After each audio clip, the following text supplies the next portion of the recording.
আজকে আমি তোমাদের সামনে নিয়ে চলে আসলাম চিলি চিকেনের রেসিপি। আজকে পেয়েছি আমি অন্নপূর্ণা যোজনা ৩,০০০ টাকা। তাই মেয়ে আর বর আবদার করলো যে ওদের খাওয়াতে হবে চিকেন। তার জন্য কি করলাম, ভাবলাম চিকেন এক্ষুনি যদি চিকেন কষা খাওয়াই তাহলে আমার অনেকটা টাকা চলে যাবে। ওই জন্য বললাম যে চিলি চিকেন খাওয়া হোক। ওই জন্য অল্প টাকা খরচা করে আমি চিকেন আনলাম।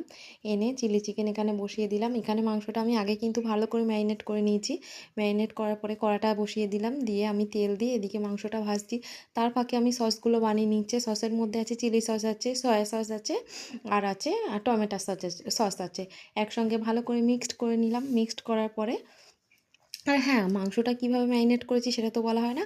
মাংসর মধ্যে দিয়েছি পাতিলেবু, আদা রসুন পেস্ট, আর দিয়েছি একটুখানি লঙ্কার গুঁড়ো, আর দিয়েছি একটা ডিম দিয়েছি, বেসন দিয়েছি, আর দিয়েছি কর্নফ্লাওয়ার, একটুখানি চালের গুঁড়ো দিয়ে ০.৫ ঘন্টা ম্যারিনেট করে রেখে দিয়েছিলাম। তারপরে তেলে ভেজে নিলাম দেখলে। এবারে আমি কড়াইতে সেই মাংস ভাজা কড়াই যে তেলটা ছিল সেই তেলে ক্যাপসিকাম দিলাম, পেঁয়াজ দিলাম, তারপরে দেবো রসুন কুচি, আদা কুচি, তারপরে কাঁচা লঙ্কা কুচি দেবো। দেওয়ার পরে সসটাকে আমি ভালো করে দিয়ে দেবো। খানিকক্ষণ হালকা নাড়াচাড়া করতে হবে, এটা যেন বেশি না ভাজা হয়ে যায়, হালকা কাঁচাই থাকবে।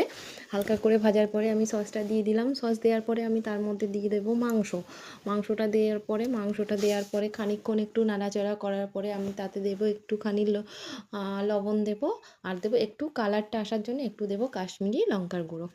ঠিক আছে, এবারে দেখো কালারটা কেমন এসেছে। উফ, আমার তো এখনই গালে জল চলে আসছে কালারটা দেখে। তো এবারে আমি এর ভিতরে দিলাম, মাংসগুলো ঢেলে দিলাম, দিয়ে নাড়াতেই থাকবো ভালো করে, নাড়িয়ে নাড়িয়ে কর্নফ্লাওয়ার, ওটা স্কিপ হয়ে গেছে, দেখাতেই পারিনি। আমি এক বাটি জল নিয়েছি, তার মধ্যে 2 চামচ কর্নফ্লাওয়ার নিয়েছি, নিয়ে সেটা ভালো করে গুলে দিয়ে দিয়েছি। এবার দেখেছো কেমন টকবক করে ফুটছে। যখন ফুটে দেখছি যে জলটা অনেকটাই মরে গেছে, হয়ে গেছে, নামানোর আমি আগে দিয়ে দিলাম অনেকটা পরিমাণ চিনি, তারপরে দিয়েছি গোলমরিচ গুঁড়ো।